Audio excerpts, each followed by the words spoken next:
Minister of Foreign Affairs, the Honourable Jerry Brownlee. I invite the Prime Minister to give his opening remarks. Well, ladies and gentlemen, it's been my pleasure to welcome the Secretary of State to New Zealand. It's impressive that so early in his tenure he has come to this part of the world, to Australia, and then to New Zealand, not something that normally happens. We've had a pretty wide-ranging discussion around the Asia-Pacific, and it was the Secretary reassured us of the ongoing engagement of the US in both the economic and defence and security aspects of the stability of the Asia-Pacific. We also discussed what are some signs of success in the war against ISIL, because we're all contributing in different ways to the war on terrorism, and was pleased to hear of how much appreciation there is for the vital task that New Zealand troops are involved in of training and mentoring security forces in the Middle East, because as there's some success against ISIS and areas come back into the control of national governments, the ongoing security of them is particularly important. We also discussed our disagreement with the administration's decision over withdrawing from the Paris Agreement, and heard from the Secretary about the direction of climate change policy in the US. And we also had the opportunity to compare notes about our ongoing relationships with China. As you're all aware, Premier Lee visited here just a few months ago, and clearly the administration is involved in a constructive discussion with China, and in a way that enables small countries like ourselves to maintain the kind of relationships that work for our economy and work for our ongoing defence interests. Mr. Secretary. Well, thank you, Mr. Prime Minister, and let me thank you and also Foreign Minister Brownlee for the warm welcome. And I'm really delighted that we were able to make this stop in New Zealand to reaffirm the strong partnership that exists between the United States and New Zealand. We had very productive discussions on many topics, as the Prime Minister just described to you. This relationship between our two nations, I know, as I think many of you know, we're walking up to a 75-year anniversary of the landing of troops in World War II, and this was a important deployment point for many of our troops who were fighting alongside one another to achieve the victory of World War II. That relationship and that shared sacrifice has spanned many conflicts over the years, including the current conflicts in the Middle East. And I think it is a visible demonstration of our commitment to shared values around freedom, around an international rules-based order, and that our words mean something because we're willing to sacrifice to defend those. And we appreciate and value that relationship, that partnership with New Zealand. And as the Prime Minister said, but I want to say it myself, we're deeply appreciative of New Zealand's troops in the Middle East and this really important role they're playing to train security forces as we liberate areas that have been under ISIS control. The first action is to secure the area so that the local citizens feel safe about returning to their homes and beginning the long process of rebuilding not just their towns, but also their lives. And having security forces that have been well trained and understand how to conduct themselves in this environment is vitally important to the ongoing success and restoration of liberated areas, and we're very thankful for the contribution made by the New Zealand troops in the region. So, again, it was a very useful, productive visit, and I'm pleased that we were able to make the stop here. Any questions? The first question is from Corin Dan from TVNZ for the Secretary of State. Mr. Secretary, welcome. Given an increasingly unpredictable President Trump has pulled the United States out of TPP, the Paris Accord on climate change, how can countries like New Zealand trust that the US will continue to show leadership in the Asia-Pacific region and not embark on a protectionist, isolationist stance that surrenders leadership to China? Well, I would take exception to your characterization of it being unpredictable. The president ran his campaign on the intention to withdraw from TPP and the Paris Climate Accord. I think he did take time and made very deliberative decisions to finally take action on both of those fronts. But clearly that also represents the will of the American people. There was very little support in the Congress, which are the people's elected officials, for either TPP or the Paris Accord. And I think in both cases the president was quite clear that he took these actions because he viewed they were not in the best interest of the American people and our own future prosperity. Having said that, on both issues, the president and the United States has every intention of being directly engaged on trade relationships, and indeed the process of discussions on a bilateral basis is already well underway with some countries in the region, and that will continue in the days and years ahead. On Paris, I think the president, again, felt this was just simply not an agreement that served the American people's interest well. Having said that, as he made that decision, I think he made clear that he welcomes the opportunity to talk about a subsequent agreement. And I think there's two important elements to keep in mind. The United States has an extraordinary record of reducing greenhouse gas emissions, possibly unparalleled by anyone else. Our greenhouse gas emissions are at levels that were last seen in the 1990s. That's been done with 50 million more energy consumers than we had in the 90s, with an economy that's twice as large. So we're very proud of the record of reducing our own greenhouse gas emissions, and that's been done without a Paris Climate Accord. It's been done without a heavy-handed regulation. It's been built on technology, innovation, entrepreneurship. We have every expectation that record of performance is going to continue. There's no reason it would stop just because we withdrew from the Paris Climate Accord. So we do believe that engagement globally continues to be important on the issue of climate change, and we will be seeking ways to remain engaged. And there are many ways in which we can do that through the UN Intergovernmental Panel on climate change, as well as through the various economic and trade forums that we will obviously be very active in as well. So I don't think anyone should interpret that the U.S. has somehow stepped away from these issues or is seeking to isolate itself. Indeed, one of the reasons I'm in the region, one of the reasons Vice President Pence has already been to the region, Secretary Mattis has been to the region, is to reaffirm to everyone that the United States views this region of the world extremely important to both our national security interest and our own economic and prosperity interest. And I think you can expect, in fact, to see an elevated level of engagement to that you saw in the past 8 years. The next question is from Gardner Harris from the New York Times for the Secretary. Mr. Secretary, can you give us an update on the situation in the Middle East with Qatar, Saudi Arabia? There's also been some talk that the president's very warm embrace of Saudi Arabia gave Saudi Arabia somehow the ease of doing this break.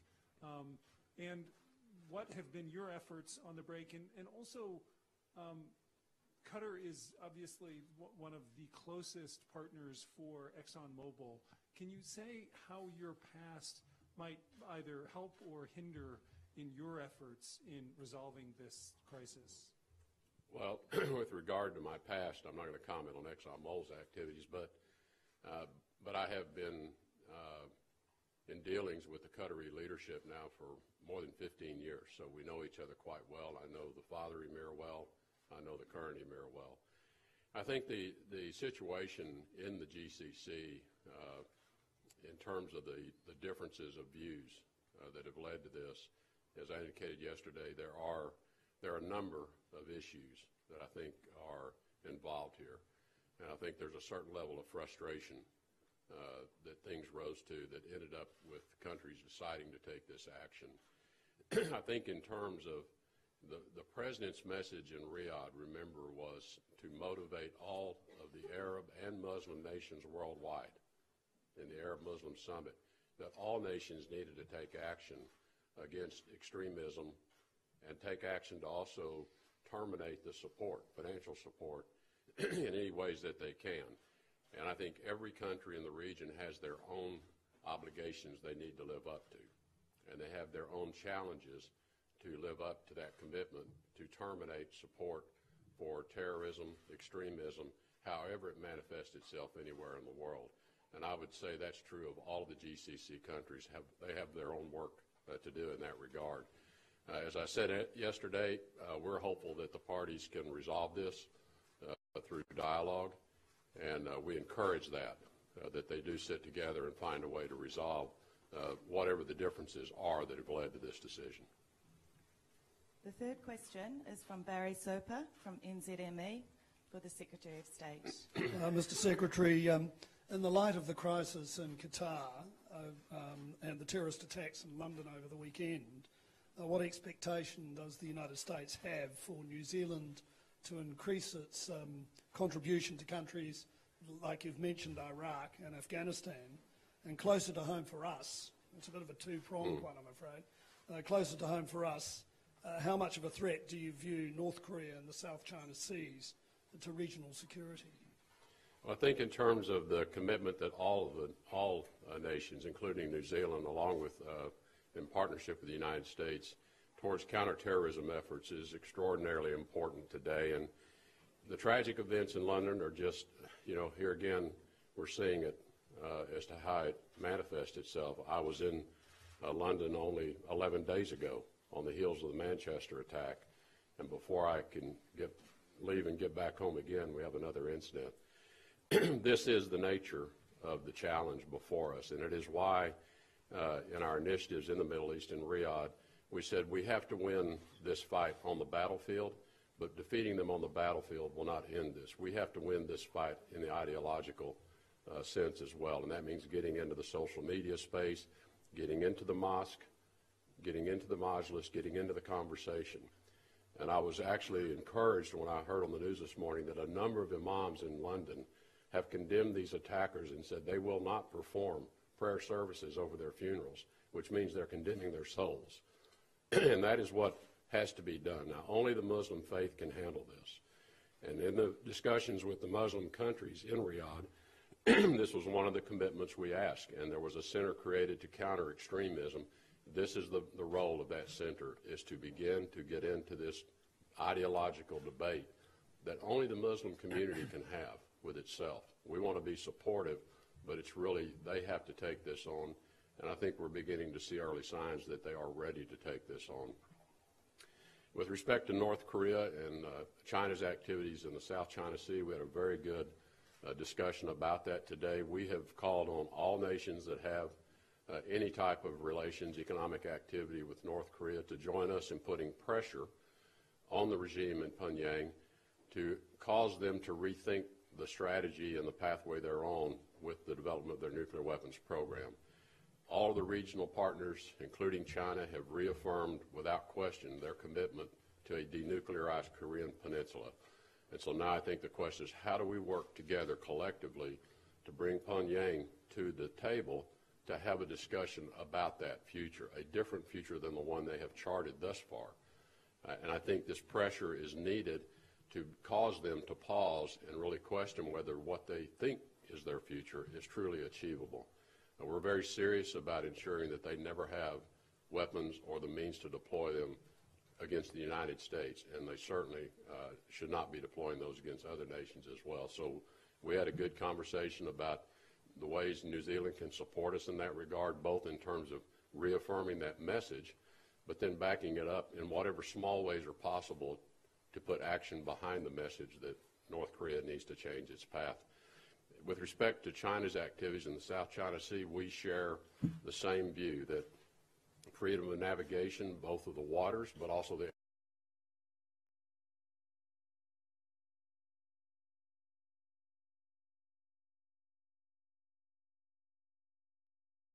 but the entire world's economic prosperity. So we are, I think, of one mind with many others in the region as well in conveying to China that these actions they're taking to build islands and, more alarmingly, to militarize these islands threatens the stability that really has served China as well or better than anyone in terms of China's ability to grow its economy. It's been this very stable environment that has existed. These actions of theirs threaten that stability, and we ask that they cease those activities. The final question is from Ana de Costa from Reuters. And again, it's for the Secretary of State. Hi there. I'm just wondering how worried you are that the U.S. political crisis involving the government's alleged links with Russia may take down the Trump administration. Thank you. Well, I can't really comment on any of that because I have no direct knowledge, and so it would be inappropriate for you to make any comment. What I would tell you is the President's been very clear with me that Russia is an important global player, and today our relationships with Russia are at a very low point, and they've been deteriorating. So the President asked me to begin a re-engagement process with Russia to see if we can first stabilize that relationship so that it does not deteriorate further. And then can we identify areas of mutual interest where perhaps we can begin to rebuild some level of trust and some level of confidence that there are areas where we can work together. And that's the process that's underway today. And the President's been clear to me, do not let what's happening over here in the political realm prevent you from the work you need to do on this relationship. And he's been quite clear with me to proceed at whatever pace and in the areas that I think we might make progress. I really am not involved in any of these other issues. Secretary, just a quick follow-up to my colleague. Sorry, Corin. Just for some clarification, he referenced the unpredictability of the President and Yukon executive campaigns on some issues. The clarification is, what about the unpredictability of the tweets by the President? And I speak in particular to the tweets about Saudi Khan that have actually been contradicted by one of the State Department officials. What are your thoughts on that? The President has his own unique way of communicating with the American people and the world, and it's served him pretty well, and I don't intend to advise him on how he ought to communicate. That's up to him. Thank you. Prime Minister and Secretary of State. That concludes this press conference. Can I ask those in the aisle, please, to make way so that